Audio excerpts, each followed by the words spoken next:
Hello guys, আমি বিভাস। এই প্রথম আমি তোমাদের সামনে একটা ছোট্ট সুন্দর এবং খুবই সুন্দর একটা মজাদার ব্লগ নিয়ে আসলাম। সেটা হলো তীর্থস্থান, একটা নবদ্বীপের বিখ্যাত তীর্থস্থান। এটা হলো নবদ্বীপের সর্বপ্রথম বৃহত্তম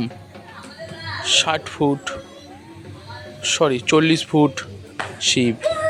আপনারা আসুন নবদ্বীপের এই ঐতিহ্যবাহী 40 ফুট শিব দেখার জন্য। ঠিকানাটা হচ্ছে নবদ্বীপ স্টেশন থেকে নেমে সোজা টোটো করবেন, টোটো করে বলবেন মণিপুর ঘাট যাবো, 40 ফুট শিব। 10 টাকা থেকে 15 টাকা নেবে মাথা পিছু। আপনারা আসুন, খুব সুন্দর মনোরম পরিবেশ, চারিদিকটা দেখুন কত সুন্দর। এবার আমরা শিবের দিকে রওনা দেব, মানে সিঁড়ি বেয়ে উঠতে হবে। দেখুন আমি সিঁড়ি বেয়ে উঠে যাচ্ছি। 40 ফুট শিব দেখে কত সুন্দর শিবটা।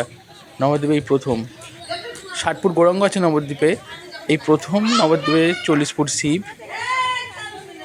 নির্মাণ কার্য সম্পূর্ণ হয়েছে, উদ্বোধন হয়েছে অনেক দিন আগেই। দেখো তোমরা সব ভিডিওটা, খুব ভালো লাগবে। লাইক, কমেন্ট, সাবস্ক্রাইব করে দেবেন। দেখুন ভিউটা দেখুন কত সুন্দর, চারিদিকটা এত সুন্দর। এখানে প্রসাদ পাওয়ার ব্যবস্থাও আছে এনি টাইম।